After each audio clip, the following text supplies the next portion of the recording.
नमस्कार आदरणीय दर्शक, आज हामी देशको समसामयिक राजनीतिक, आर्थिक, सामाजिक, कूटनीतिक, कोरोनाको संक्रमणको अवस्था, डाक्टर गोविन्द केसीको अनसनको बारेमा विशेष रूपमा चर्चा परिचर्चा र बहस गर्दैछौँ। हाम्रो बीचमा यतिखेर राजनीतिक विश्लेषक डाक्टर सुरेन्द्र केसी हुनुहुन्छ। डाक्टर सुरेन्द्र केसी, तपाईँलाई म कार्यक्रममा स्वागत गर्न चाहन्छु। जनता जान्न चाहन्छन् कार्यक्रममा। ल, हस्, धन्यवाद। डाक्टर गोविन्द केसीको अनसनलाई तपाईँले कसरी लिनुभएको छ? आज 27औं दिन भइसक्यो।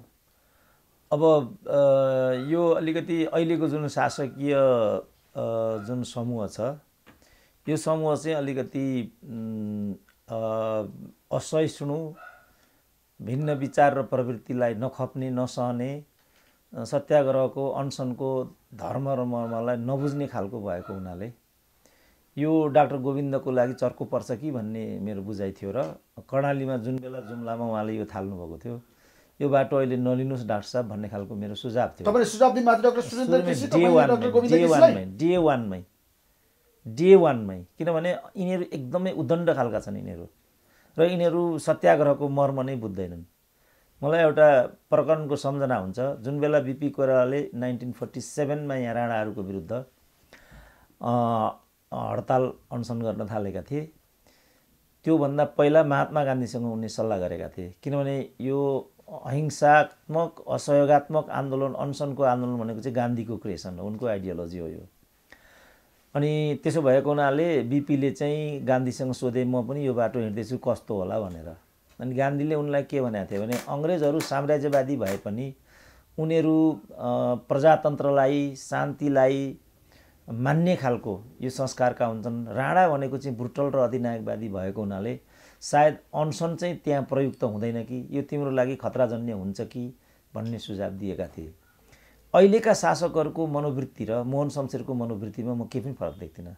यिनीहरू जनताको टिप्पणी सुन्नै चाहँदैनन्, यिनीहरू जनताको मर्म र धर्मलाई बुझ्दैनन्, र यिनीहरू अर्काको अभिप्राय र अभिमतलाई कदर गर्न जान्दै जान्दैन। सरकारले स्पष्ट रूपमा भनेको छ डाक्टर गोविन्द केसीलाई अनसन तोड्नुहोस्, अहिले कोभिडको बेलामा नबस्नुहोस्। ठ्याक्कै आज पनि आइसक्यो सरकारी वार्ता टोलीको दृष्टिकोण। अब त्यो मैले भनेको कुराभन्दा त्यो पर छैन नि त। किनभने यदि उनीहरूले वास्तवमा कोरोनाको विरुद्धमा त्यस्तै तरिकाको नीति ल्याएको भए फेरि उनीहरूको भनाइ ठिक हुन्थ्यो। आखिर कोरोनालाई नियन्त्रण र व्यवस्थित गर्नै पो उनीहरूले के गरेका छ र? एउटा पिसिआर टेस्ट समेत जनताले आफ्नो पैसाले गर्नुपर्छ भनेको छ।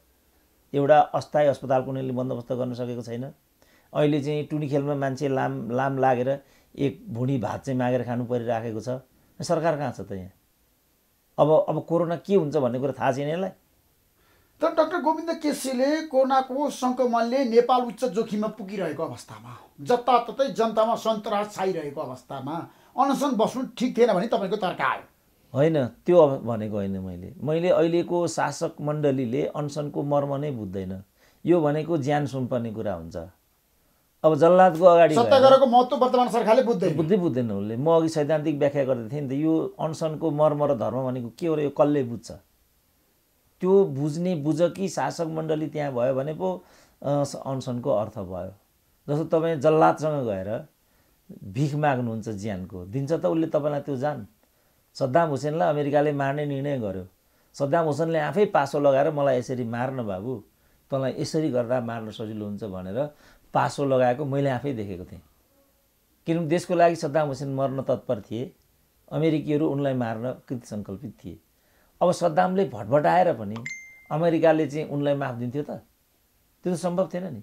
त्यस कारण अहिले पनि मलाई के लाग्छ भने यो सरकारले यो अनसनको मर्म बुझ्छ र अनसनकारीलाई अन्याय गर्छ भन्ने कुरा मैले सोचेकै छैन। अनि त्यहाँ अनसन गर्नुको के अर्थ हुन्छ? डाक्टर गोविन्द केसीले लगातार 19 पटक अनसन बसिरहनु भएको छ। 19औं पटक हो नि त, होइन? उपलब्धि केही पनि भएन भनेर भन्न तपाईँ तयार हुनुहुन्छ, मान्न तयार हुनुहुन्छ? होइन, केही उपलब्धिहरू त भए होला, केही उपलब्धिहरू भए होला।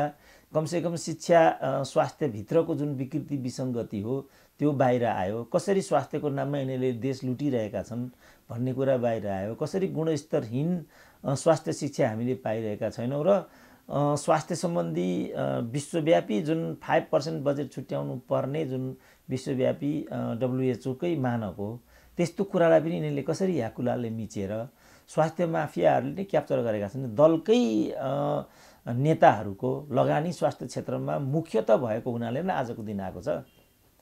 त अब यसको विरुद्धमा कमसेकम गोविन्द केसीले एउटा जागरण ल्याएका छन् र ज्यान हत्केलामा राखेर उनले यस क्षेत्रमा आफू जे गर्न सकिने हो त्यो उनले प्रयास गरेका छन्। जस्तो उनले टिचिङ अस्पतालमा वरियताको आधारमा एउटा डिन राखिदियो भनेको त हो नि, त्यो कुनै खराब कुरा हो त?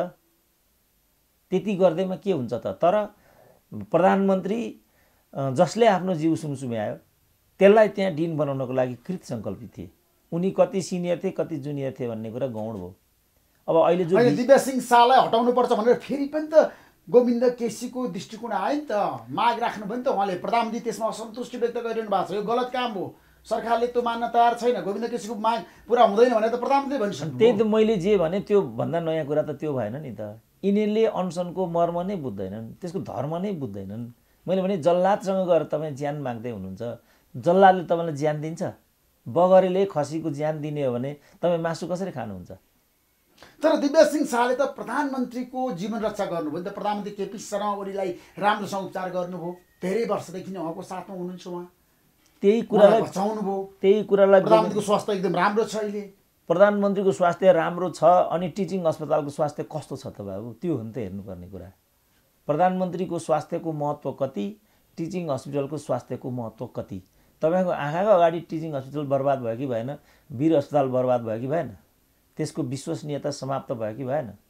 त्यो ठिक छैन भन्ने गोविन्द केसीको अडान त कुनै कोणबाट पनि गलत छैन। ठिक छ, गोविन्द केसीलाई बोलाउने, आफ्ना कुराहरू राख्ने र बिस्तारै डाक्टर साहब भन्दै कन्भिन्स गरेर लिएर जानु चाहिँ एउटा कुरा हुन्छ। तर यो फटा डाक्टर हो, यो काङ्ग्रेसको लठुवा हो, काङ्ग्रेसको दलाल हो। काङ्ग्रेसको लागि यसले प्रचण्ड जस्तो मान्छेले जो विद्रोहलाई आत्मनिर्णयको अधिकार भन्छ, विरोध गर्ने जनताको अधिकार हो भन्छ, त्यस्तो नेताले यो गोविन्द केसीकै काँधमा बन्दुक राखेर यो सरकारको विरुद्धमा चाहिँ अनसन गर्नुपर्ने, काङ्ग्रेससँग अरू सबै एजेन्डा सकिएछन् त भन्न पुगे प्रचण्ड लज्जाबोध हुनुपर्ने यिनीहरूलाई यस्तो बोल्नको लागि। उनीहरू त आत्मनिर्णयको अधिकार, विद्रोहको अधिकार, जनताको जन्मसिद्ध अधिकार हो। तर नेपाली क्रान्तिको नायक प्रचण्ड भनेर भन्छन् मान्छेहरू। फेरि के भनेको त्यो होइन, मान्छेले भन्छन् कि उनका वरिपरिका भक्तहरूले भन्छन्। म पनि मान्छे हुने होइन, म जुन कुरा भन्दैछु त्यस्तो छ त। वरिपरिका भक्तहरूले रामनाम जपे भन्दैमा, भजन गाए भन्दैमा कुनै पनि मान्छे क्रान्तिकारी हुन्छ र? त्यो भन्ने फेज आउट भइसक्यो। अब मान्छे कति क्रान्तिकारी प्रतिक्रान्तिकारी भन्ने उसको व्यवहार के छ भन्नेबाट हुन्छ। मुखले म क्रान्तिकारी भन्दैमा कोही क्रान्तिकारी भइहाल्ने कुरा हुन्छ त? दिव्या सिंहलाई चाहिँ डिन बनाउनु पर्ने, त्यही डिनको नियुक्ति भइकन अनि मुद्दा मामिलाको कारणले पद बहाली गर्न नसकेका व्यक्तिलाई नै उनीहरूले योजनाबद्ध अहिले लगेर चाहिँ त्यहाँ भिसी बनाएका छन्। सरासर त्रिभुवन विश्वविद्यालयमाथिको साङ्घातिक हमला होइन यो? यिनीहरूले देशको शिक्षा र स्वास्थ्यमाथि कहिलेसम्म यसरी चाहिँ अतिक्रमण गरिरहने? त्यसको विरुद्धमा म एउटा लाचार छु, केही गर्न सकिनँ भने पनि गोविन्द केसी त्यहाँ छन् भने मेरो पनि हक्यबद्धता छ। त्यसो भने कसलाई कसलाई चाहिँ यिनीहरूले मार्छन् त? अरू सारा मान्छे। तर आज डाक्टर गोविन्द केसीको जीवन रक्षा कसले गर्ने? डाक्टर सुरेन्द्र केसी समस्या छ, उहाँ एकदम कमजोर भइसक्नुभयो, स्वास्थ्य स्थिति बिग्रिरहेछ। त्यो त मैले भने नि बाबु, नन्दप्रसाद अधिकारीको लास अहिले उठेको छैन, कति वर्ष भयो त? यिनीहरूले नै मारेको होइन, तिनलाई पनि यस्तै क्रममा मारेको होइन? र नन्दप्रसाद अधिकारीकी श्रीमती अहिले पनि वीर अस्पतालमा जीवनको भिख मागिराखेकी छिन्। सङ्घर्ष जारी छ। संसारभरि नै चाहिँ के भने यस्ता खालका अनसनकारीहरू मरेर गइरहेछन्। अहिले युरोपमा पनि एउटा यस्तो घटना भयो भर्खरै, एकजनाको ज्यान गयो त्यहाँ। मणिपुरमा पनि एकजनाको वर्षौँसम्म अनसन गरेर ज्यान गइराखेको छ। अहिलेको जुन युग हो यो युग फाँसीवादीहरूको युग हो, ट्रम्पको युग हो, मोदीको युग हो, अहिलेको युग पुटिनको युग हो, ओलीहरूको युग हो। यहाँ अनसनले काम गर्दैन। यो त ग्राउन्ड रियालिटी हो नि त। उनीहरूको मर्म, उनीहरूको डिभोसन उच्च छ, तर शासकहरू निकृष्ट छन्। तर अनसनले, सत्याग्रहले विश्वलाई परिवर्तनको सन्देश पनि दियो, महात्मा गान्धीले दिनुभयो नि त, होइन र? त्यो समय थियो नि त, अघि मैले भने नि। बिपी कोइराला पनि अनसन बस्नु भएको थियो। त्यो समय बिपी कोइरालाको झन्डै ज्यान गयो, गान्धी नभएको त मरिहाल्थे त। निरङ्कुशले त अनसनको मर्म बुझ्दैन नि। निरङ्कुशले, फाँसीवादीले, पुटिनले, ट्रम्पले अनि अनसनको महत्त्व बुझ्छ त कहिले भने? नरेन्द्र मोदीले अनसनको महत्त्व बुझ्छन्। त्यही देशका पनि अनसनको महत्त्व बुझ्नुहुन्न। उनीहरू त कम्युनिस्ट पार्टी हुन्, खुल्लम खुल्ला भनेको चाहिँ कम्युनिस्टले अनसन बुझ्छ त बाबु? सी जिनपिङ भने त कम्युनिस्ट शासक होइन? कति मानव अधिकार मरेन पोहोर पराएर एकजना त्यहाँ जेलभित्र बसेर बाहिर निस्कि मरिहाल्यो नि। संसारले प्रेसर दियो, बाहिर निस्किने बित्तिकै मरिहाल्यो। अनि बाँच्छ त त्यहाँ, त्यो त उनीहरूको स्कुल अफ थट हो। त्यसो डाक्टर गोविन्द केसीले अब अनसन तोड्नुपर्छ भन्ने तपाईँको भनाइ हो, निष्कर्ष हो? होइन, मेरो त्यो ठम्मै हो? होइन, मेरो ती दुइटै तिनटै कुरा होइनन्। उहाँको त्यो प्रतिबद्धता हो। उहाँ एउटा चाहिँ निस्वार्थी डाक्टर हो, जीवनलाई उहाँले समर्पण गरिसक्नु भएको छ। उहाँको माताजीले यो छोरो मैले यो देशको लागि सुम्पेँ भनिसक्नु भएको छ। अब यस्ता महान आमाले जन्माए कि त्यस्ता चाहिँ डाक्टरको, निस्वार्थी डाक्टरको अनसन तोड्नुपर्छ। म आफू लुरे केही गर्न नसक्ने यस्ता ल्याङ्राले। अनि प्रधानमन्त्रीदेखि शिक्षा मन्त्रीदेखि स्वास्थ्य मन्त्रीदेखि सबैले अनसन तोड्नको लागि आग्रह गरिरहेछ नि त पछिल्लो समय। अनि अहिले माग पुरा गर्न सकिँदैन। अघि मैले भने नि त, यिनीहरू भनेको त्यतातिर फर्केका तत्त्व नै होइनन्। त्यस्तो फुच्चेलाई आफ्नो गोडा मोल्यो भन्दैमा, आफूलाई ट्रिटमेन्ट गर्यो भन्दैमा त्यत्रो अस्पतालको चाहिँ डिन बनाउनु हुन्छ त? त्यति माग गर्नु कुनै नाजायज कुरा हो त? कुनसा कुरा एउटा डिन भनेको? यो देशमा कसैलाई केही पनि बनाइदिए हुन्छ। ठिक छ, दिव्या सिंहलाई राजदूत बनाएर पठाइदिनु नि त। यिनीहरूले त्यस्ता त्यहीँका ल्याङ्रा डाक्टर कतिलाई राजदूत बनाएर चारतिर पठाएका छन्। दिव्या सिंहलाई पदै चाहिएको होइन। यी दिव्या सिंहलाई घिन लाग्दो रहेछ। आफूभन्दा 10 व्यक्तिहरू सिनियर त्यहाँ हुँदाहुँदै तिनको हाकिम भएर बस्न यिनलाई लज्जा। सिंह भनेको त अलिकति हाम्रो देशमा पद भनिसकेपछि हुरुक्कै हुने भुतुकै हुने मान्छेहरू छन् नि त डाक्टर सुरेन्द्र। त्यसो नभन्नु न, मान्छेहरू पनि छन् भन्नु न। म पनि मान्छे होइन, म कहाँ हुरुक्क भएको छु त? प्रदीप गिरी पनि मान्छे होइन, नेता होइन। किसुनजीले उहाँलाई परराष्ट्र मन्त्री बनाउन खोज्नु भएको थियो, तर परराष्ट्र मन्त्री हुनु पर्ला भनेर भागेर उहाँ दिल्ली जानुभयो। तपाईँ जम्मैलाई एउटै डालामा नहाल्नुहोस् न। यही देश हो जहाँ पदलाई, गणेशमान यही देशको होइन? सबैले भन्छन् त उहाँले प्रधानमन्त्री पद अफर गरेको मान्नु भएन भनेर। कृष्णप्रसाद भट्टराई यही देशको नेता होइन? उहाँले तुरुन्त गिरिजाको लागि राजीनामा दिनुभएको होइन? यिनीहरू जस्तो मनमोहन जस्तो मध्यावधिमा त जानु भएन त उहाँ त? तपाईँ यो भन्न सक्नुहुन्न कि सबै त्यस्ता मात्रै छन् यो देशमा? त्यस्ता मान्छेहरू यो देशमा पनि आदर्श मान्छेहरू छन्। यो देशमा पनि गौरव गर्न लायकका मानिसहरू छन्। मदन भण्डारीकै मान्छेले तपाईँले चिनेको दिव्या सिंह शाह कस्तो व्यक्ति हो? म चिन्दिनँ। केपी शर्मा ओलीको निजी शिक्षक हो होइन, म उहाँलाई चिन्दिनँ, खालि सुनेको मात्रै हो। यहाँ चाहिँ नेताको चाकरी गरेको भरमा पद पाइन्छ। पैसा, नाता, व्यभिचार इत्यादिमा यहाँका पदहरू बिक्रीबट्टा हुन्छन् भन्ने यति कुरा मलाई थाहा छ। तर दिव्या सिंह भने कि को हुन् र के हैसियतले उनी केपी ओलीको नजिक पुगिन्, त्यसपछि उनको यो उदयको ढोका खोल्यो भन्ने कुरा चाहिँ मलाई थाहा छैन। के हैसियतले उनी के एक्सपर्ट हुन्? उनको एक्सपर्टिज चाहिँ मैले यो देशमा आजसम्म सुनेकै छैन। जसरी अरू डाक्टरको बारेमा भगवान कोइरालाको सुनेको छु मैले, भोला रिजालको सुनेको छु मैले, डाक्टर सुन्दरमणिको सुनेको छु मैले, अनि हाम्रो डाक्टर सरोज धितालको सुनेको छु, डाक्टर भरत प्रधानको सुनेको छु, डाक्टर सायमीको सुनेको छु, प्रकाश सायमी, अरुण सायमी। तर यिनको भनेको मैले काहीँ कुनै मैले पर्फर्मेन्स सुनेको छैन। को हो नि मलाई भनिदिनु त? यिनलाई नै त्यहाँ डिन बनाउनु पर्ने। यिनीभन्दा वरिष्ठ डाक्टरहरू त्यहाँ 8 जना छन् भनेर मैले सुनेको छु। 8 जनालाई तल पारेर त्यसको हाकिम हुने घृष्टता कुनै डाक्टरले गर्ने कुरा हो? सरकारले पत्याएपछि त जो पनि डिन हुन सक्दैन र डाक्टर सुरेन्द्र केसी। त्यसो भने यो विधिको शासन छैन, वरियता हुँदैन यहाँ योग्यता क्रम हुँदैन। नग्न नाच हो सरकारले पत्याउने भनेको, नाङ्गै नाच्ने हो। के हो लोकतन्त्र भनेको? लोकतन्त्र भनेको नङ्गा नाच हो। लोकतन्त्र भनेको लोग्नेको ठाउँमा स्वास्नी, छोराका ठाउँमा बुहारी, यही हो लोकतन्त्र भनेको। के बुझाइ हो यो देशका नेताहरूको? के हो लोकतन्त्र? मलाई बुझाइदिनु त एकपल्ट। नङ्गा नाच हो लोकतन्त्र? तपाईँलाई जे मनपर्छ त्यो गर्नु चाहिँ त्यही हो लोकतन्त्र? यसको अर्को मापन केही पनि छैन। यहाँ विधिका शासन हुँदैनन्, यहाँ योग्यता क्रम हुँदैन, यहाँ वरियता हुँदैन, के पनि हुँदैन लोकतन्त्रमा। लोकतन्त्र भनेको छाडातन्त्र हो। त्यही हो तपाईँले बुझेको लोकतन्त्र। त्यसरी मैले कहिले पनि लोकतन्त्रलाई बुझिनँ। यो त अझ बढी लोकतान्त्रिक आचरण हो। यसमा योग्यता क्रम अनिवार्य हुन्छ। यसमा जवाबदेहिता, पारदर्शिता र संवेदनशीलता अनिवार्य हुनुपर्छ। त्यो भएन भने त्यो लोकतन्त्रै हुँदैन। मैले देख्दा आज हाम्रो देशमा लोकतन्त्रै छैन। यो त लुटतन्त्र हो। 8 जना डाक्टरलाई तल छोडेर एउटा फुच्चे डाक्टरलाई त्यस्तो संस्थाको डिन बनाउनु भनेको लोकतन्त्रको धज्जी होइन? डाक्टर दिव्या सिंह शाहले मृगौला प्रत्यारोपणको लागि नेपालमा सुरुवात गर्नु पर्यो, राम्रो काम गर्नु पर्यो, प्रधानमन्त्रीले भन्नुभएको छ, उहाँको तारिफ गर्नुभएको छ। मैले त सुनेको छैन। अर्को एकजना के अहिले मैले नाम बिर्सिरहेको छु, बाँसकोटा कि बाँसतोला यस्तै के थियो, काफले डाक्टर काफले मृगौला प्रत्यारोपण गर्ने सफल डाक्टर भनेको त मैले सुनेको त उहाँ हो। दिव्या सिंहको त मैले कहिले पनि त्यो कुरा सुनेको छैन। तपाईँ मलाई भन्न सक्नुहुन्छ कहिले कसको चाहिँ मृगौला प्रत्यारोपण गर्नुभयो डाक्टर दिव्या सिंहले? प्रधानमन्त्री केपी शर्मा ओलीको नेपालमा पहिलोपटक मृगौला प्रत्यारोपण गरेको होइन डाक्टर दिव्या सिंह शाहले? टिम छ त्यहाँ त, विदेशी डाक्टरहरू पनि छन् त्यहाँ त। त्यो टिमले चाहिँ त्यो काम गरिरहेछ। ठिक छ, दिव्या सिंहको पनि त्यसमा योगदान होला, मैले माने। सिम्पली त्यो भन्दैमा अनि उहाँलाई डिन नै बनाइदिनु पर्ने?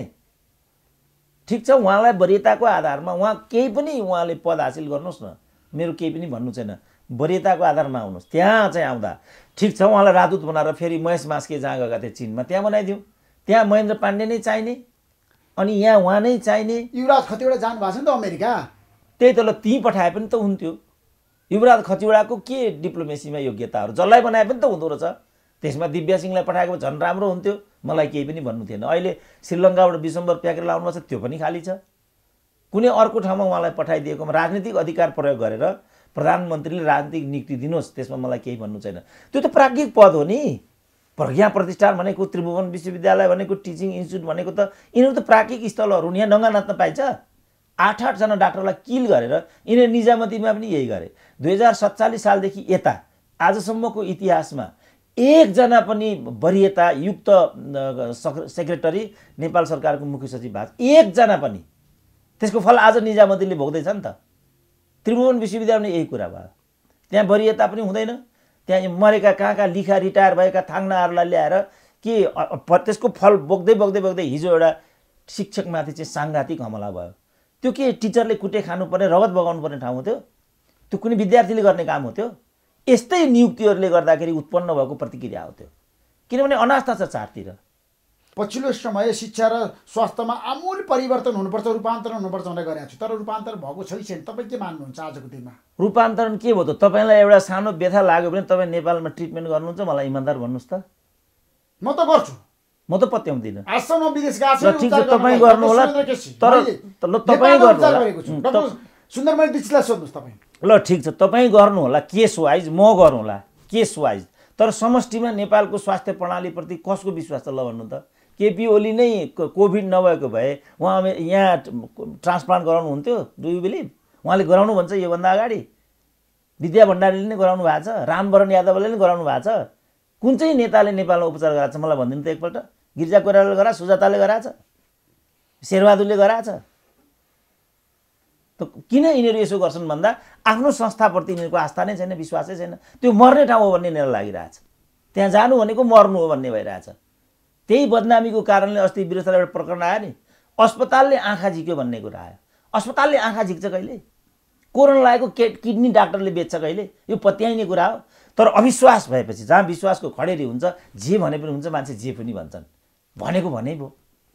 त्यसो भए अब डाक्टर गोविन्द केसीको माग यदि सम्बोधन गर्न सरकार तयार भएन, वार्ता सार्थक र परिणाममुखी पनि भएन, वार्ता भङ्ग भइसकेको छ, यो अवस्थामा अब सबैको ध्यान चाहिँ अनसन तोडाउनतिर जानुपर्छ।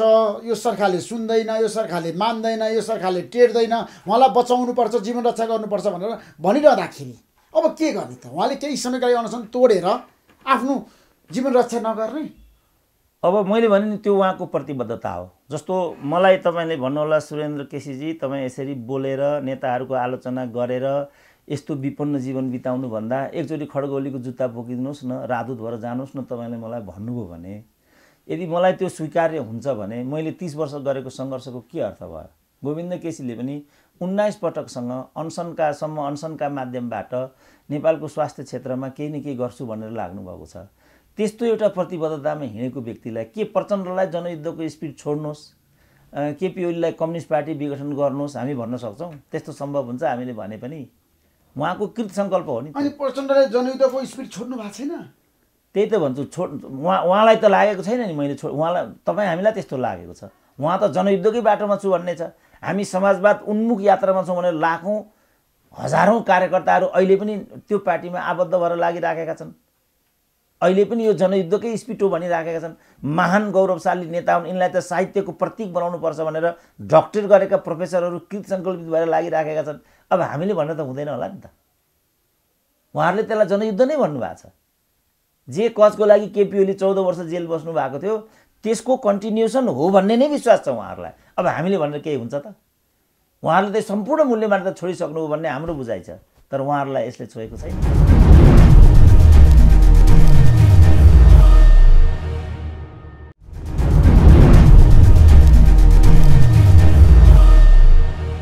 अहिले डाक्टर गोविन्द केसीले अनसन तोड्नुहुन्न भने पछाडि तपाईँ हुनुहुन्छ होइन, माग कुरा नभएसम्म होइन, सम्झौता गर्नुपर्छ सरकारसँग। होइन, म त्यो केही पनि कुरा भन्न सक्दिनँ। मैले सुरुमै भने यो शासक मण्डलीले तपाईँलाई सहानुभूति वार्ता टोलीले लगेको कुरा प्रस्ताव हुन्छ नि, मसौदा प्रारम्भिक मसौदा तयार पारेर लिएर गएको थियो, सम्झौता गर्नुपर्छ, अब सहमति गर्नुपर्छ भन्ने कुरा मिलिसकेको थियो नि त। आज प्रधानमन्त्रीले भन्नुभयो अहिलेको अवस्थामा माग पुरा गर्न सकिँदैन, बाहिर आएको कुरा। त्यही त मानिसहरू सरकारी वार्ता टोलीले स्पष्टमा भनेको छ अनसन तोड्नुहोस्। अब त्यही त मानिसहरूले के भने यो अनसनको अवधि लम्ब्याउँदै वार्ताको नाटक इत्यादि गर्दै गर्दै सरकार अहिले गोविन्द केसीलाई मार्नेपट्टि छ भन्ने छ। यो सरकारको पोजिसन हो। उसले यो भन्दैन होला, तर उसका यी गतिविधिले त्यो नै देखाउँछ। यस्तो पनि हुनसक्छ हाम्रो यो अन्तर्वार्ता बस्दा नबस्दै कुनै न कुनै किसिमको सम्झौता हुन पनि सक्छ, हुँदैन भन्न सकिँदैन, हुन पनि सक्छ। किनभने राजनीति हो, राजनीतिमा उठापटक तर सम्झौता आजको दिनमा हुने सम्भावना कम छ अहिले मैले पाएको सूचना अनुसार। मेरो सूचनामा त हुन सक्ने भन्ने छ, पछिल्लो हुन पनि सक्छ। तर मेरो भित्री मनको कुरा चाहिँ के, यो त सूचनाको मात्रै कुरा हो, मेरो भित्री मनको कुरा चाहिँ के हो भने यिनीहरू गोविन्द केसी बाँचेको भन्दा मरेकैमा प्रसन्न हुन्छन् भन्ने देखिएको छ। को जस्तो नाम भन्नुहोस्। होइन, यो समष्टि यी जम्मै, जस्तो यहीँभित्र पनि नारायण काजीको एउटा पोजिसन छ, उनकै मन्त्री होइन गिरिराजमणि पोखरेल, उनीमा मौनता छ। अब योगेश भट्टराई त उदण्ड तरिकाले सडकमा आइराखेका छन्। अब प्रचण्डले नै यो काङ्ग्रेसको चाहिँ गोटी हो भनिसकेपछि अरू ल्याङ्ग्राबाट के आशा गर्नु छ तपाईँ? प्रचण्ड भनेको त एउटा जिउँदो छोरो हो नि, जिउँदो नेता हो नि, त्यत्रो जनयुद्ध गरेर आएका। त्यस्ता व्यक्तिले पनि सङ्घर्षको मर्म बुझ्दैनन् भने अनि कसले चाहिँ सङ्घर्षको मर्म बुझ्छ? प्रचण्डको प्रशंसा किन बनिरहनु भएको छ, के कारणले? तपाईँलाई प्रचण्डले के दिनुभएको छ? होइन, म कहिले पनि प्रचण्डको प्रशंसा गर्दिनँ, तर उनको जो देखिन्छ ग्राउन्ड रियालिटी त्यो त मानिदिनु पर्यो नि कि म पनि प्रचण्ड जस्तै हुनु पर्यो। उनीहरू स्वार्थलाई आरती उतार्नेहरूलाई मात्रै उनीहरू चाहिँ के भने आफ्नो ठान्छन् नि त। उनीहरूको त स्कुल अफ थट यो हो नि। मेरो स्कुल अफ थट के हो भने अहिले मेरो दिव्या सिंहसँगै पो के दुश्मनी छ र? लिम्पियाधुरा प्रकरणमा हिजो अस्ति अहिले 2 हप्ता भएको छैन मैले केपिएलको समर्थन गर्ने, त्यो चाहिँ किन गरेँ त फेरि? त्यसो भने अहिले मैले दिव्या सिंहलाई खालि कति मात्रै भनेको भने तपाईँलाई लज्जा बोध हुनुपर्ने, आफूभन्दा 8 जना मानिसहरू आफूभन्दा मुनि राखेर तपाईँ कसरी त्यहाँको 1 नम्बर हुनु? कसरी तपाईँलाई यो यो यो कसरी तपाईँको मनले मान्यो यो कुरा? बरियालाई मान्नु पर्दैन, सिनियरलाई मान्नु पर्दैन, गुरुलाई मान्नु पर्दैन? मलाई लाग्छ ती जम्मै उहाँका गुरु होला।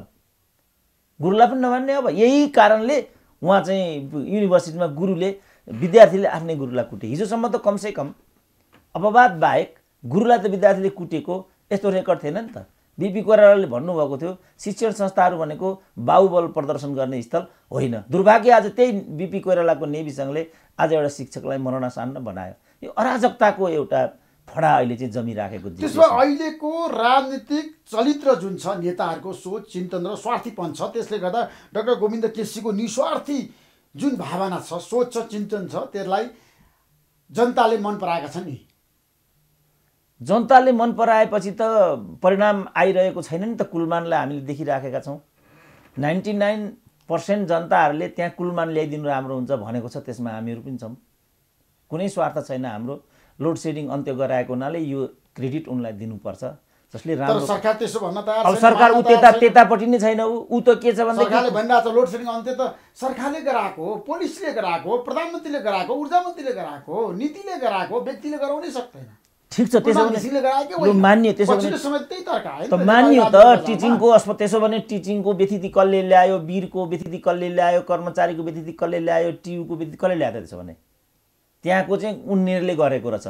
फेरि त्यहाँ मात्रै हुने, त्यहाँ किन नहुने त? हाम्रो डाक्टर भगवानले चाहिँ टिचिङ के अरे गङ्गालाल बनाउन सक्दा कुनै अर्कोले त्यही तरिकाले किन लानु? व्यक्तिको पनि त केही न केही हुँदो हो अर्थ, केही न केही भूमिका त व्यक्तिको पनि त हुँदो हो।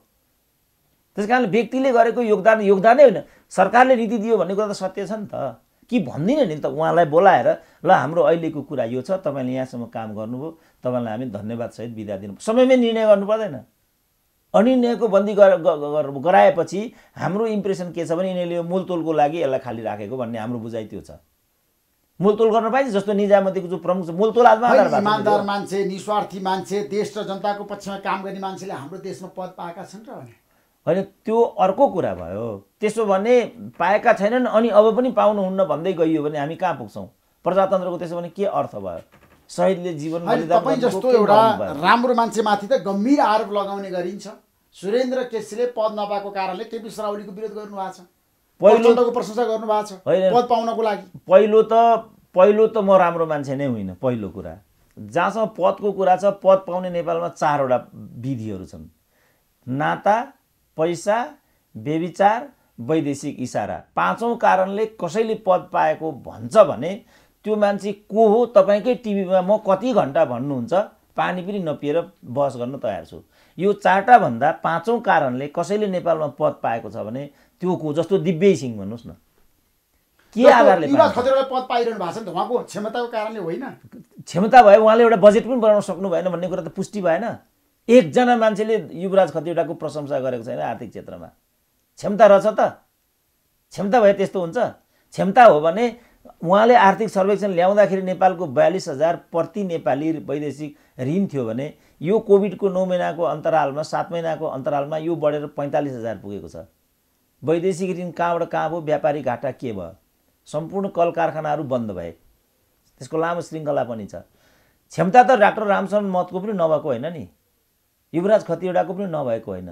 तर उहाँको क्षमता पछि नेपाली जनताले आर्थिक क्षेत्रमा पाएको के हो? ल मलाई 2टा मात्रै गनाइदिनुहोस् त, यो हो भनेर गनाइदिनुहोस् त। ल होइन, लोकदर्शन रेग्मीले तपाईँलाई थाहा छ मुख्य सचिवबाट चाहिँ राजीनामा दिएर बेलायतको राजदूत बन्ने अवसर पाउनुभयो। त्यही त उहाँले त आफ्नो ड्राइभरलाई पनि नेपाल तारा दिलाउनु भयो, आफ्नो हात जगन्नाथ। उहाँले मोलतोल गर्नुभयो। बैरागीलाई त्यहाँ राजदूत, त्यहाँ मुख्य सचिव बनाउनु थियो।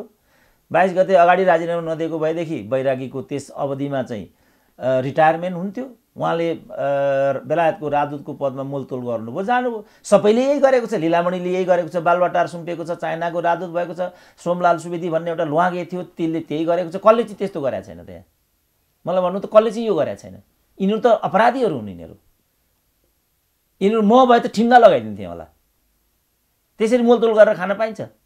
त्यो लीलामणि पौडेलले बालुवाटारको मोलतोल गरेर राजदूत भयो भने चाइनाको, त्यो गर्न पाइन्छ?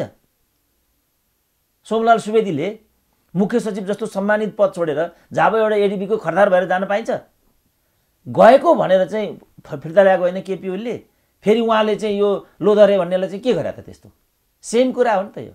तर लोकदर्शन रेग्मीले किन पदको लागि मुख्य सचिवबाट राजीनामा दिनुभयो राजदूतको लागि? के कारणले? ए बाबा, यहाँ कति कमसेकम 25 वर्ष त खाइहाल्नु भयो। तल खरदारबाट गएको कि केबाट गएको त्यो खाइहाल्नु भयो। अब 4 वर्ष युकेको राजदूत भएपछि मुख्य सचिव हो। होइन, भ्रष्ट श्रेष्ठ भन्ने मलाई केही पनि थाहा छैन। मोलतोल गरेको देखिन्छ। मुख्य सचिव जस्तो पदको लागि मोलतोल गरेको देखिन्छ। प्रधानमन्त्री केपी शर्मा ओलीसँग अहिले पदको लागि मोलतोल त्यो त 100% भयो नि त। बैरागीको चाहिँ 22 गते आश्विनमा रिटायर हुने। यदि 22 गते अगाडि मुख्य सचिवको पद खाली भएन भने त्यहाँ बैरागीलाई ल्याउन नसकिने। विदेशी शक्तिहरूको स्वार्थ के थियो भने जसरी पनि उहाँलाई त्यहाँ मुख्य सचिव बनाउनु पर्ने। ठिक त्यसरी नै जसरी पनि यो खतिवडालाई चाहिँ 1 वर्षदेखि अमेरिकाको राजदूत खाली थियो नि त। त्यो त खतिवडाको लागि खाली राखेको हो नि त। यो सबै मोलतोलको परिणाम हो नि त। यो लोकतन्त्र हो त हाम्रो भनाइ? अब यही लोकतन्त्र हो भन्छन् भने हामी सन्यास हुन्छौँ त्यसो भने। तर हाम्रो विचारमा यो लोकतन्त्र होइन। त्यसो तपाईँले पद नपाएको कारणले आज आलोचना, विरोध अथवा कटाक्ष गर्नुभएको होइन? ए बाबा, मैले हो भनेर होइन भनेर मतलब हुँदैन। किनभने नेपालीलाई के लागेको छ भने सबै मान्छेहरू बिकाउ हुन्छन्। मैले जत्रै घाँटी ठुलो, जस्तो ऋषि धमला भन्नु न, ऋषि धमला मेहनतले आफ्नो खुट्टामा उभिएर आफ्नो कारणले तरक्की गरिरहेछ भन्ने कुरा कसले मान्छ भन्नु त? कहाँ कहाँ के शक्ति होला, कहाँबाट के आएको होला, कहाँबाट भएको होला, अनि ऋषि धमला भएको होला भनिदिन्छन् यहाँका मान्छेले। अब तपाईँलाई कति चोट पुग्छ यो भन्दा? ल भन्नु त। तर नेपाली मान्छेले प्रत्येक नेपालीलाई अन्डरमाइन गर्छ। किनभने हाम्रो विश्वसनीयता गुमिसक्यो।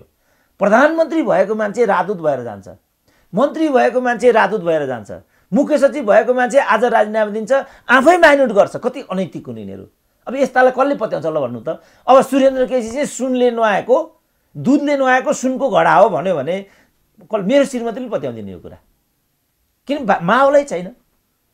त्यही भएर अहिले विश्व नै घानमा पर्यो नि। जस्तो कोभिड, यो कोभिड के हो भन्ने कुरा डाक्टरले पनि भन्न सक्दैन अहिले। एक थरी भनेका छन् कोभिडै छैन, अर्को थरी भनेका छन् यो चाइनाले फैलाइदिएको हो। तर देशमा इमान्दार, निष्ठावान व्यक्तिहरू पनि छन् नि, होइन र? छन्, उनीहरू मूल प्रभावमा परेन। जनताको चाहना अनुसार काम गर्ने मान्छे पनि छन्। ए बाबा, सबैले होइन, त्यो त केमा हुन्छ? तर उनीहरू मूल प्रभावीकृत भएनन् क्या बाबु।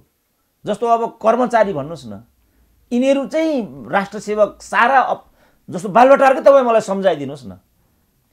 के लीलामणि पौडेलले यो मान्नुहुन्छ कि उहाँको कारणले पनि बालबटार विचलन भएको छैन? तर बालबटार त विचलन भयो नि त, कोही त यसमा संलग्न छ नि त। त्यो अवधिमा 2टा प्रधानमन्त्रीको कुरा ल्याएको छ। अब यिनी मुख्य सचिव भए कहीँ यो त कृष्ण प्रसाद भट्टराईकै पालामा अगाडि भएको फाइल हो। यसमा संलग्न नभएको भने त कोही पनि छैन नि त। जो कमजोर थियो उनीहरूले बलिको बोको बनाइदिए। चन्द्रदेव जोशी नेपाली राजनीतिको सबैभन्दा इमान्दार मान्छे हो, उनलाई नै बालबटार काण्डमा फसाइदिए। अब के उपाय छ यसको लागि भन्नु त? अब जसको माइबा विजय गच्छेदारलाई गर्दै यिनीहरूको सबै आँखाको तारा थिए। विजय गच्छेदार आफै भ्रष्ट थिएला, त्यो कुरा म मान्छु, पदखोर थिए त्यो पनि मान्छु। तर विजय गच्छेदारलाई जसरी जयप्रकाश आनन्दलाई यिनीहरूले सिद्ध्याउने हिसाब गरे, त्यसो पनि अहिले बाबुरामले भनेका छन् बुढी गण्डकीमा यिनीहरूले 3-3 करोड खाएको छ। 3-3 अर्ब 3-3 अरोड खाएको छ। अब यो राज्यको नजरमा पर्ने प्रधानमन्त्री केपी शर्मा ओली, प्रचण्ड र शेरबहादुर देउवाले बुढी गण्डकीमा 3-3 अर्ब रुपियाँ खाएको छ भनेर बाबुराम भट्टराईले गोर्खामा पुगेर चाहिँ घोषणा गर्नुभयो। त्यसो भने यस बापत कुनै स्पष्टीकरण अथवा के हो कसो हो भन्ने कुरा सत्यापन यो देशका राज्य संरचनाहरूले गर्छन् त। यही कारण हो उनीहरूको अनुकूल मान्छे अख्तियारको प्रमुख हुनुपर्छ। उनीहरूको अनुकूलको मान्छे निर्वाचन आयोगको चाहिँ प्रमुख हुनुपर्छ। यो प्रचण्डको छोरीले मतपत्र जिउँदै ठाडे मुखमा निलेर चितवनको मेयर जितेको हो कि होइन? यस्तै खालको एउटा लठुवालाई उनीहरूले त्यहाँ निर्वाचन आयुक्त बनाएर राखेका थिए, ओके गरिदियो। यही कुरा चाहिँ सर्वोच्च अदालतमा आइपुग्यो। अर्को लठुवा त्यहाँ न्यायाधीश थियो, दीपक राज जोशीलाई चाहिँ बलिको बोको बनाइयो। यही होइन सत्य? त्यस्तो हरामी देशमा अब गोविन्द केसी अनसनका माध्यमबाट नेपालको स्वास्थ्य सुधार्छु भन्छन् भने बेहुदा कुरा होइन यो। स्वास्थ्य क्षेत्र त सुधारिएको छ नि त, परिवर्तन त केही भएको छ नि डाक्टर गोविन्द केसीको कारणले। माने त्यसो भने राज्यले रिकगनाइज गर्नु पर्यो नि त। उपलब्धि त भयो नि त, डाक्टर गोविन्द केसीको कारणले स्वास्थ्य क्षेत्रमा आमूल परिवर्तन भएको छ है। त्यसो भने ठिक छ, तपाईँको उपलब्धिको लागि एउटा बुढो डाक्टरले मर्नुपर्ने तपाईँको भनाइ यही हो? अब उहाँको अङ्गले पनि काम गर्दैन बिस्तारै, मान्छेको ज्यान त हो, कहिलेसम्म त्यसले काम गर्न सक्छ त? तपाईँ के तपाईँको शिक्षा स्वास्थ्यको सुधार तपाईँ चाहिँ मस्ती गरेर सुट लगाएर हिँड्ने अनि एउटा बुढो डाक्टरले चाहिँ तपाईँको लागि मरिदिनु पर्ने? यस्तो मुलुकमा हामीले अनसनको यिनीहरूले त प्रचण्डको बम बारुद मात्रै बुझ्छन्। यिनीहरूले अरू कुनै तरिका बुझ्दैनन्। अहिले 5 जनालाई अपहरण गरेर पछाडिपट्टि कन्सर्ट राखौँ त तुरुन्तै मागहरू पुरा हुन्छन्। अब अनसनबाट यस्तो चाहिँ शासक मण्डलीले तपाईँको माग सुन्छ? मैले 30 वर्ष यो आवाज दिएँ, मलाई नै पदको लागि भने यिनीहरू एकजनाले मलाई भन्नुहोस् त सुरेन्द्र केसी केही पनि माग्न, नट ओन्ली पोस्ट, केही पनि माग्न। बालबटार जानु भने केपी शर्मालाई भेट्नु भएन? भेटेको हुँदाखेरि भेटेको छु त प्रचण्ड पद माग्नु भएको भने तपाईँले त्यतिखेर त्यही त भन्नु। एकजनाले भनिदियोस् कोही माईको लाल रहेछ भने सुरेन्द्र केसीले पद मात्रै होइन, तपाईँले राजदूत माग्नु भएको होइन कहिले? बुझेँ केही पनि मागेको रहेछ भने भनिदियोस् न एकचोटि। एकजना माईको लालले भनिदियोस् सुरेन्द्र केसीले यहाँ आएर यो मागेको थियो भनेर एकजनाले मात्रै भनिदियोस् न। एकजनाले क्या 30 वर्षमा यस्तासँग मागेर मैले केही कुरा लिने? माग्न पनि अलि हैसियत भएको मान्छेसँग मागिन्छ नि। यिनीहरू जसले आफ्नो स्वास्नीलाई बनायो, छोरीलाई बनायो, बुहारीलाई बनायो, मलाई बनाउँछन्। जसले आफ्नो बुहारीलाई मन्त्री बनाउँछ, स्वास्नीलाई राष्ट्रपति बनाउँछ, त्यसले मलाई बनाउँछ? त्यति भ्रममा छु म? त्यति भ्रममा बाँच्छु म? बनाउँछ नि यिनीहरूले। ल कसलाई बनायो मलाई भन्नु त? योग्यताको आधारमा एकजना मान्छे बनाएको छ भने त्यो को मलाई भनिदिनुहोस् त? कुलमानलाई बनाए? कसलाई यो चाहिँ बनायो ल मलाई भनिदिनुहोस् त? युनिभर्सिटीको भिसी बनाए? राष्ट्रपतिको भान्जो भनेर मैले सुनेको छु, बनाए? कुनै एउटा राजदूत भन्नुहोस्, बनाए? ल भन्नु, अहिले जति पनि राजदूत, अहिले जो मान्छे जहाँ पुगे विभिन्न पदमा पुगेका छन् उनीहरू क्षमताले अथवा इमान्दारिताले पुगेको होइन। मैले त्यस्ता मान्छे देखाएको छैन। एकजना मात्रै योग्य मान्छे थिए, विशम्बर प्याकुरेल, बिचरा इमेलसम्म परराष्ट्र मन्त्रीले चाहिँ परराष्ट्र सचिवले रेस्पोन्स नगर्ने हुनाले यहाँको राजदूत हुनु बेकार छ भने राजीनामा दिएर आए। जो जापानमा पनि राजदूत बनाइराखेका छन्, मलाई भनिदिनु त के योग्यता हो तिनको? त्यसो योग्यता क्षमता र इमान्दारिताले कोही पनि मान्छे पदमा पुग्दैन हाम्रो देशमा। आर्थिक लेनदेन हुन्छ, अहिले 4टा भने नि त, पैसामा किन्ने हुन्छ पद। त्यो त खुल्लम खुल्ला छ त बाबा। 2 करोड 3 करोड फलानु करोड भन्ने कुरा त खुल्लम खुल्ला छ त, खुल्लम खुल्ला भनिरहेछ। प्रहरीको आइजीमै यति मूल्यसम्म मैले लिएर गएँ, त्यहाँभन्दा बढी दिन सकिनँ, खुल्लम खुल्ला भनिरहेछ। पोको नबुझाउने को नेपाल प्रहरीमा पदोन्नति नै हुँदैन भनेर त डिआइजीहरूले भनिरहेछ। त्यसो अब नेपालको राजनीति कता जान्छ ठ्याक्कै बताउनुहोस्। यो अस्तव्यस्तता र अवस्था छ, अस्तव्यस्त छ, कोरोनाको सङ्क्रमण बढेको छ, हत्तै 1 लाख नागिसक्यो सङ्क्रमण। यो अस्तव्यस्तता र अराजकतातिर जान सक्छ, किनभने वैकल्पिक राजनीति शक्ति छैन। यहाँ राजा थियो छैन, सेना प्रोफेसनल छ। अब जागिरे सेनाले जस्तो भनौँ न यही 9 अरबको काण्डमा म प्रधान सेनापति टेक ओभर गरिदिइसक्थेँ। यो त राष्ट्रको लुट हो नि त। यो देशको पूर्व प्रधानमन्त्री जस्तो मान्छेले यो कुरा भनिसकेपछि कि बाबुरामले यस्तो कुरा भन्न पाइँदैन भनिसकेपछि त्यसको सत्यापन चाहिँ हुनुपर्छ। फिलिपिन्समा थाइल्यान्डमा यही भएको हो, सेना अगाडि आउँछ।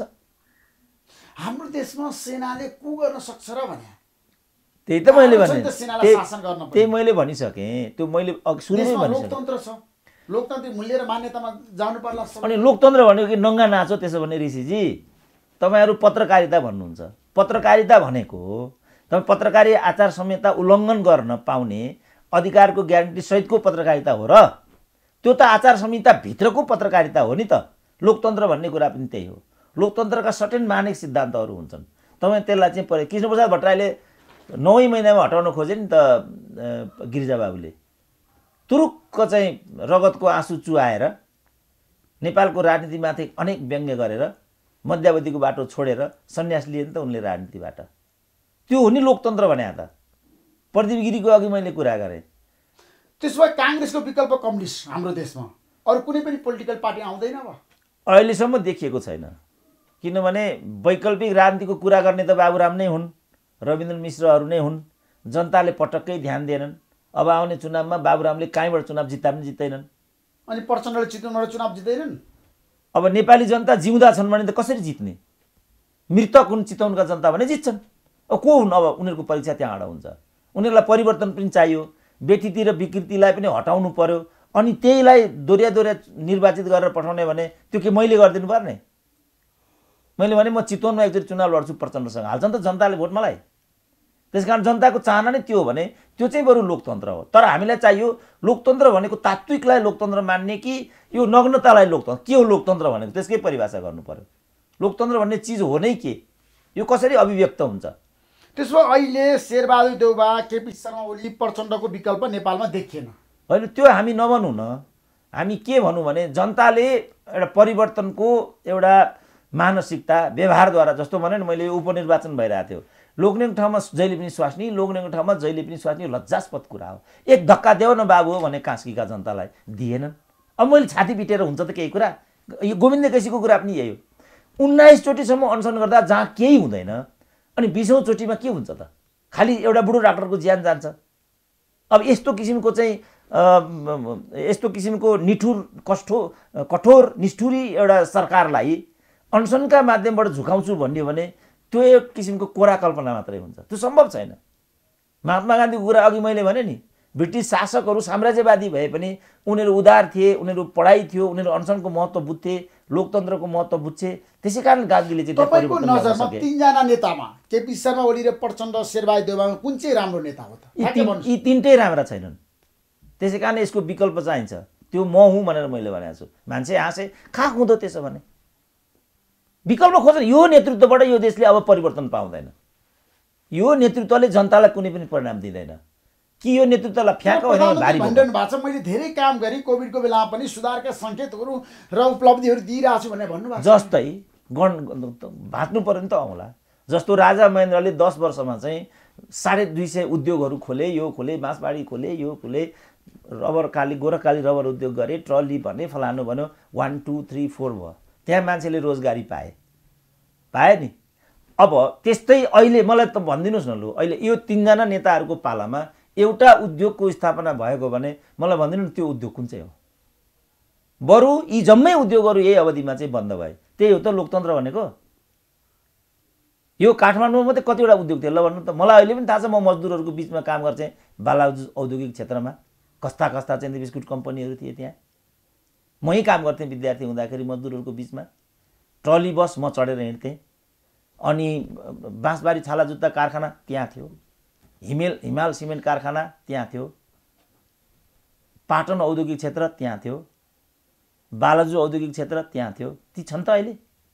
यस्तोलाई लोकतन्त्र भन्ने तपाईँहरूले? मिसलिड गर्ने हो सोसाइटीलाई। यो लुटतन्त्र हो। छोरी बुहारी स्वास्नीलाई राष्ट्रपति बनाउने सिस्टम कहिले पनि लोकतन्त्र हुन सक्दैन। बनाउने हो भने त्यहाँ पनि वरियता हुनु पर्यो नि। जनताले आफ्नो मत प्रकट गरेर सत्तामा पुर्याएको हो नि त नेपाल कम्युनिस्ट पार्टीलाई। हो त तपाईँ कसरी जिते, जनताले कसरी रेणुले कसरी चुनाव जितेको तपाईँलाई थाहा छैन? तपाईँ के म खराब शब्द बोलौँ? तपाईँ आँखा दृष्टि देख्नुहुन्न ऋषिजी?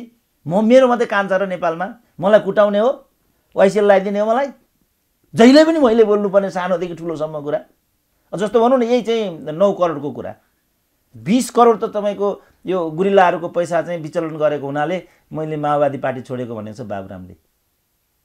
अब अहिले यो 9 करोडको कुरा आयो। अख्तियारले एउटा पनि फाइल पल्टाएको छैन, मोलतोल गरेर नेपाल तारा लिएको छ। सबै कुरा मैले भनिदिनु पर्ने? अब आउने चाहिँ तपाईँको जुन यो आइजी प्रकरणमा शेरबहादुरले 16 करोड खाइसकेको हुनाले जयबहादुर चन्दको लागि वर्षौँदेखि चाहिँ अख्तियारमा आपूर्ति भइरहेको छैन। नेताका स्वास्नीहरू त्यहाँ चाहिँ पद लिएर गएका छन्, तिनीहरूलाई नि नेपाल तारा दिइएको छ। राजनारायण पाठकले डकैतीको शैलीमा त्यसलाई भ्रष्टाचारको हब, पैसा कमाउने हब बनाएर राष्ट्र लुटेको छ। यो सबै मैले भनिदिनु पर्ने? दिगम्बर झाको भन्दा अरूको नियुक्ति नै हुँदैन नेपालमा, यो मैले मात्रै भनिदिनु पर्ने?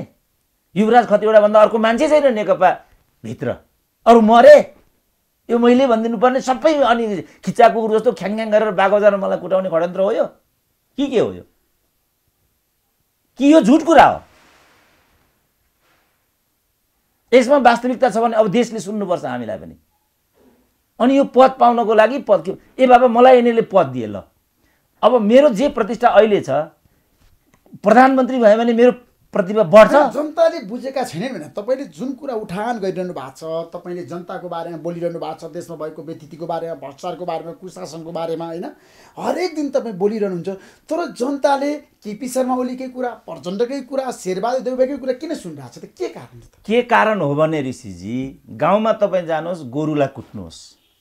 तपाईँले गोरुलाई कुट्नुभयो भने जसले कुट्छ तिङर चाहिँ पसरिन्छ। तपाईँ कुकुरलाई कुट्नुहोस्, पसरिन्छ, तपाईँकै चरणमा पर्छ। त्यो नेपाली जनतालाई त्यसरी यिनीहरूले कुटेको हुनाले यदि तपाईँ इमान्दार हुनुहुन्छ भने तपाईँ देखिरहनु भएको छ त विजय गच्छदारले कसरी चुनाव जितेको, प्रचण्डले कसरी चुनाव जितेको, दोस्रो संविधान सभामा कसरी चुनाव जितेको, रेणुले कसरी चुनाव जितेको तपाईँलाई थाहा छैन र? तिनै होइनन् जनता भनेका?